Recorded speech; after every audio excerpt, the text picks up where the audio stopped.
இந்த வீடியோவை உங்களுக்கு வழங்குவோர் மாலை முரசு செய்திகள் தொலைக்காட்சியின் படிப்போம் ஜெயிப்போம் உயர்கல்வியை தேர்ந்தெடுப்பதில் உள்ள சந்தேகங்களை தீர்க்கும் நிகழ்ச்சி தினமும் மாலை 5 மணிக்கு. வணக்கம். மாலை முரசு செய்திகளை விரிவாக பார்ப்பதற்கு முன் முதலில் தற்போதைய நேரத்திற்கான தலைப்புச் செய்திகளை பார்க்கலாம்.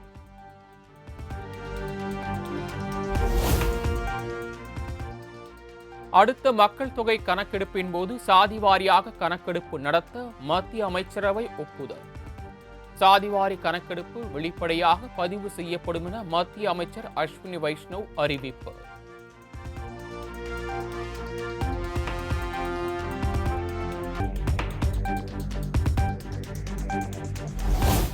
மாநில அளவில் தனியாக சாதிவாரி கணக்கெடுப்பு நடத்த அவசியமில்லை.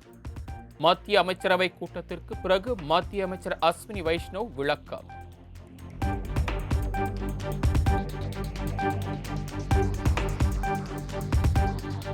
சாதிவாரி கணக்கெடுப்பு நடத்தப்படும் என்ற அறிவிப்பு இந்தியா கூட்டணிக்கு கிடைத்த மற்றொரு மிகப்பெரிய வெற்றி. முதலமைச்சர் மு.க. ஸ்டாலின் வரவேற்பு.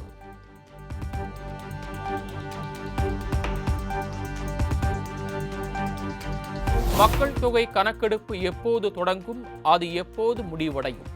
மத்திய அரசுக்கு முதலமைச்சர் மு.க. ஸ்டாலின் கேள்வி.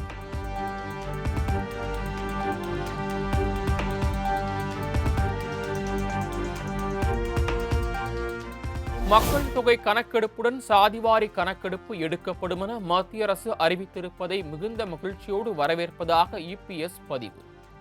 சாதிவாரி கணக்கெடுப்பு நடத்தப்படும் என அறிவித்த பிரதமர் மோடிக்கு அஇஅதிமுக சார்பில் பாராட்டு தெரிவிப்பதாகவும் ட்வீட்.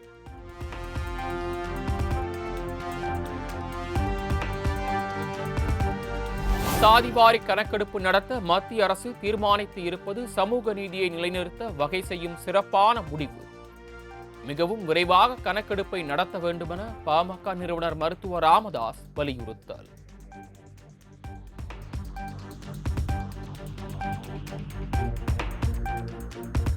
மத்திய அரசின் சாதிவாரி கணக்கெடுப்பு அறிவிப்புக்கு மக்களவை எதிர்க்கட்சித் தலைவர் ராகுல் வரவேற்பு. 11 ஆண்டுகளுக்கு பிறகு மத்திய அரசுக்கு ஞானோதயம் பிறந்துள்ளதாகவும் சாடல்.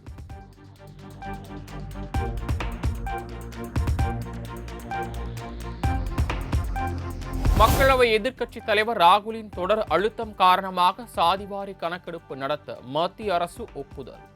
மத்திய அரசின் இந்த முடிவு ராகுல் காந்தியின் முயற்சிக்கு கிடைத்த வெற்றியாகும் என தமிழ்நாடு காங்கிரஸ் கமிட்டி தலைவர் செல்வ பெருந்தகை பெருமிதம்.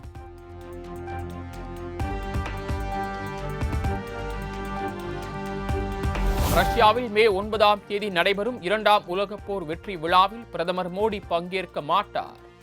மாஸ்கோவில் நடைபெறும் விழா குறித்து ரஷ்ய அதிபர் மாளிகை தகவல்.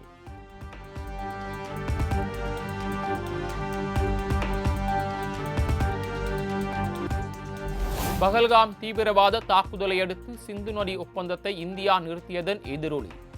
கடந்த 4 நாட்களில் பாகிஸ்தானில் வறண்டு காணப்படும் செனாப் நதி.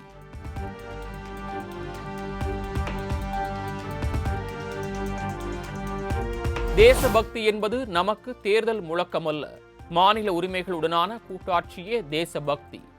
திமுக எதிர்கொள்ளாத நெருக்கடிகள் எதுவும் இல்லை, சந்திக்காத சவால்களும் இல்லை என்றும் முதலமைச்சர் மு.க. ஸ்டாலின் கடிதம்.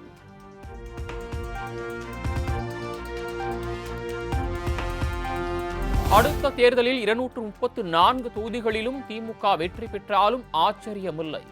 எந்த கூட்டணி வந்தாலும் ஒரு கை பார்த்துக் கொள்வோம் என்ற உறுதி வந்துள்ளதாகவும் முதலமைச்சர் மு.க. ஸ்டாலின் திட்டவட்டார்.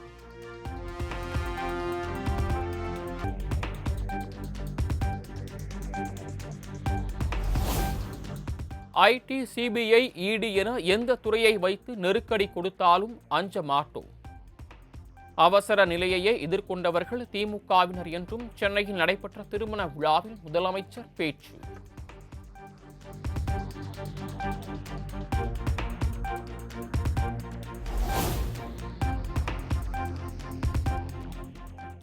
துறையாக இருந்தாலும் சரி, சிபிஐ என்கிற அதை வச்சு மிரட்டக்கூடியதாக இருந்தாலும் சரி, இடி என்ற அந்த துறையை வச்சு மட்டும்தான் சரி, எதை பற்றி கவலைப்படாமல், ஏனென்றால் நாம் நெருக்கடியே பார்த்து வளர்ந்திருக்கக்கூடியவர்கள் நாம்.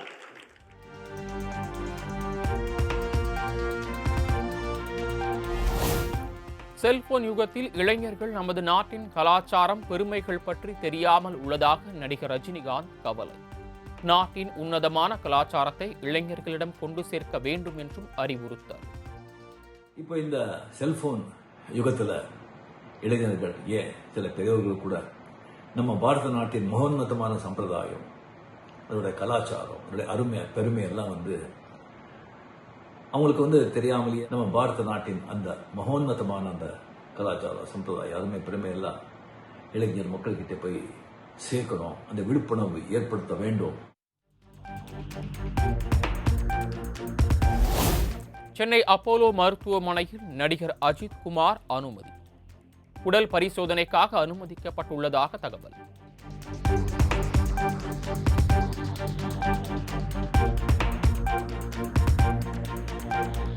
நாம் தமிழர் கட்சியின் தலைமை ஒருங்கிணைப்பாளர் சீமானுக்கு கொலை மிரட்டல்.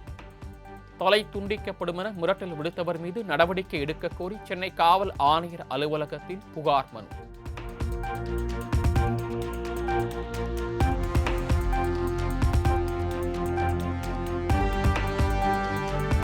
தென்னிந்திய நடிகர் சங்க நிர்வாகிகளின் பதவிக்காலம் மேலும் 3 ஆண்டுகள் நீட்டிக்கப்பட்டதை எதிர்த்து தொடரப்பட்ட வழக்கு. நாசர், விஷால் உள்ளிட்ட நடிகர் சங்க நிர்வாகிகள் ஜூன் 4ஆம் தேதிக்குள் பதிலளிக்க சென்னை உயர்நீதிமன்றம் உத்தரவு.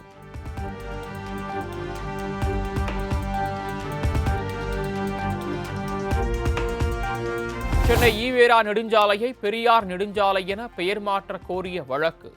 தமிழக அரசும் சென்னை மாநகராட்சியும் 8 வாரங்களில் பரிசீலனை செய்ய சென்னை உயர்நீதிமன்றம் உத்தரவு.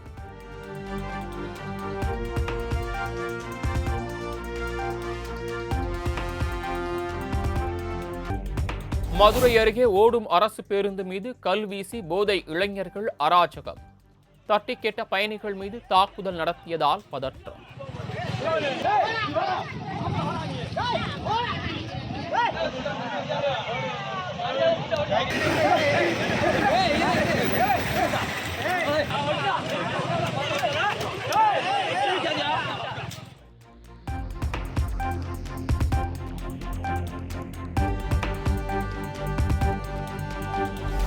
தென்காசி மாவட்ட திமுகவில் கோஷ்டி மோதல். 100 அடியில் அமைய இருந்த திமுக கொடிக்கம்ப பீடத்தை இடித்து ஒரு கோஷ்டி அகற்றியதால் பரபரப்பு.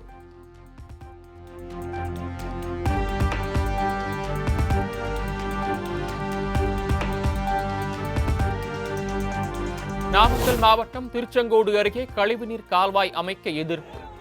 மாநகராட்சியை முற்றுகையிட்டு 500க்கும் மேற்பட்ட மக்கள் மறியல் போராட்டம்.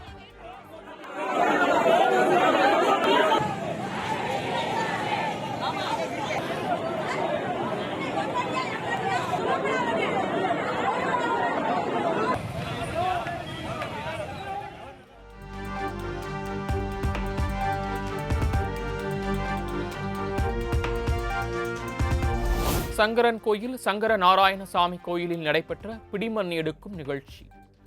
கோயில் யானை கோமதி மண்டியிட்டு தும்பிக்கையால் பிடிமண் எடுத்த நிகழ்வை கண்டு பக்தர்கள் மெய்சிலிர்ப்பு.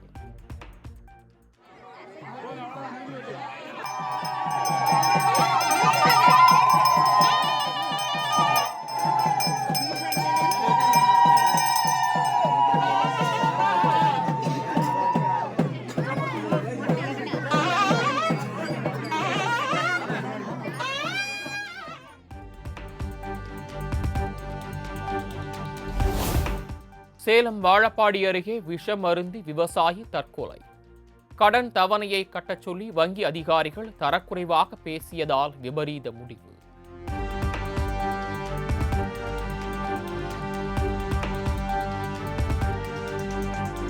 கோவை வெள்ளியங்கிரி மலையடிவாரத்தில் உணவை தேடி அலைந்த காட்டு யானை. கடைக்காரர்கள் மற்றும் பக்தர்களை அலறவிட்ட காட்டு யானையின் வீடியோ சமூக வலைதளங்களில் வைரல்.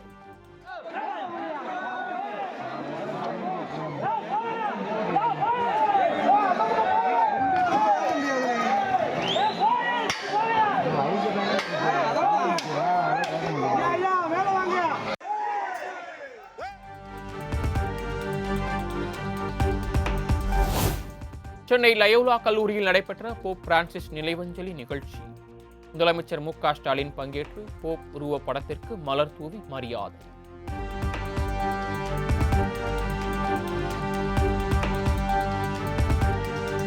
தேமுதிக இளைஞரணி செயலாளராக விஜய பிரபாகரன் நியமனம். கேப்டனின் மோதிரத்தை அணிவித்து அரசியல் வாரிசாக அறிவித்தார் பிரேமலதா விஜயகாந்த். நான் சாற்றுகிறேன்.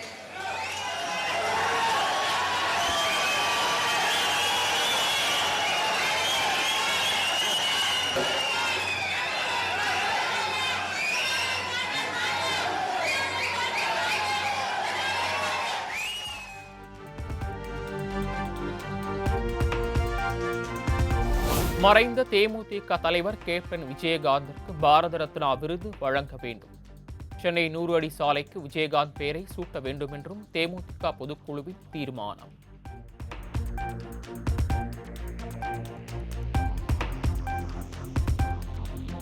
இரண்டாயிரத்தி 26 சட்டமன்ற தேர்தல் கூட்டணி குறித்து உரிய நேரத்தில் அறிவிக்கப்படும். தருமபுரியில் நடைபெற்ற தேமுதிக செயற்குழு மற்றும் பொதுக்குழு கூட்டத்தில் பிரேமலதா விஜயகாந்த் பேச்சு. போல அனைத்து கூட்டணியை பத்தி நீங்க எல்லாரும் எதிர்பார்ப்பீர்கள். மிக முக்கியமாக உங்களுக்கு இந்த செயற்குழு பொதுக்குழுவிலே நான் சொல்லணும், ஏற்கனவே நான் சொன்னது போல கூட்டணி குறித்த அறிவிப்பு உரிய நேரத்தில் சரியான முறையில் உங்களுக்கு அறிவிக்கப்படும் என்பதையும் இந்த நேரத்திலே நான் தெரிவித்துக் கொள்கிறேன். மின்னணு உற்பத்தியில் ஏற்றுமதியில் நம்பர் 1 மாநிலமாக தமிழ்நாடு திகழ்கிறது. தொழில்துறை அமைச்சர் TRB ராஜா பெருமிதம். மிகப்பெரிய தொழில் வளர்ச்சியை கண்டு அதுவும் குறிப்பாக எலக்ட்ரானிக்ஸ் மேனுஃபேக்சரிங்கில் இன்று இந்திய அளவில் நம்பர் 1 மாநிலமாக கடந்த இந்த ஒரு ஆண்டில் மட்டும் 14.6 பில்லியன் 14.6 பில்லியன் US டாலர், அதாவது கிட்டத்தட்ட 1.25 லட்சம் கோடி ரூபாய்க்கான மேனுஃபேக்சரிங் இங்கே தமிழ்நாட்டில் நடந்து மிகப்பெரிய வளர்ச்சியை தமிழ்நாடு கண்டிருக்கிறது. போக்குவரத்து கழகம் சார்பில் 2134 புதிய பேருந்துகள் வாங்க டெண்டர் விடுத்தது தமிழக அரசு. மதுரை, கும்பகோணம் உள்ளிட்ட 8 போக்குவரத்து கழகங்களுக்கு பகிர்ந்து வழங்க திட்டம்.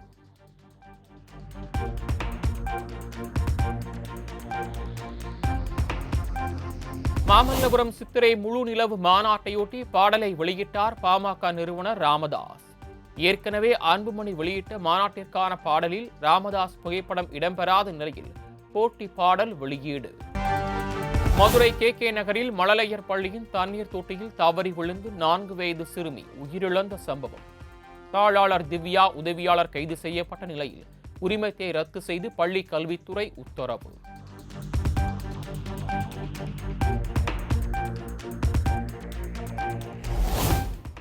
நெல்லை மனோன்மணியம் சுந்தரனார் பல்கலைக்கழகத்தின் பேராசிரியருக்கு பாலியல் தொல்லை அளிக்கப்பட்ட விவகாரத்தில் வழக்கு பதிவு. பேராசிரியர் புகார் தொடர்பான விசாரணைக்கு பல்கலைக்கழகத்தில் ஏற்கனவே குழு அமைக்கப்பட்ட நிலையில் போலீசார் நடவடிக்கை.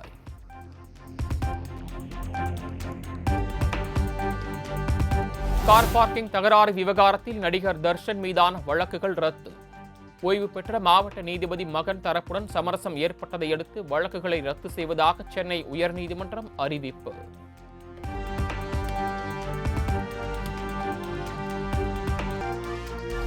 கொடைக்கானல் பசுமை பள்ளத்தாக்கு பகுதியில் வாகன ஓட்டிகளை வழிமறித்த காட்டெருமை கூட்டம். அரை மணி நேரத்திற்கு மேலாக அனைவரையும் காக்க வைத்த சுவாரஸ்யம்.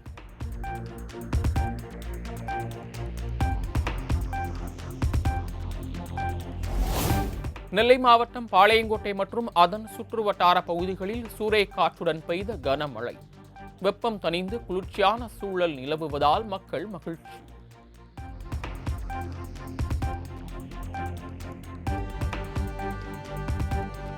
தமிழகத்தில் அடுத்த 7 நாட்களுக்கு மிதமான மழைக்கு வாய்ப்பு. தமிழகம், புதுச்சேரி, காரைக்காலில் மே 2ஆம் தேதி வரை 2 டிகிரி செல்சியஸ் வரை வெப்பநிலை அதிகரிக்கக்கூடும் என்றும் வானிலை ஆய்வு மையம் தகவல்.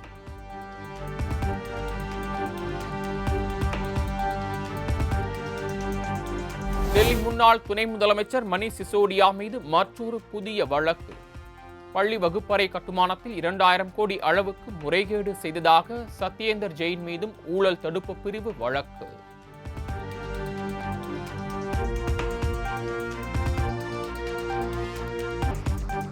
மகளிர் முத்தரப்பு கிரிக்கெட் தொடர் லீக் போட்டியில் இந்திய மகளிர் அணி தென்னாப்பிரிக்க மகளிர் அணியை 15 ரன்கள் வித்தியாசத்தில் வீழ்த்தி அசத்தல் வெற்றி.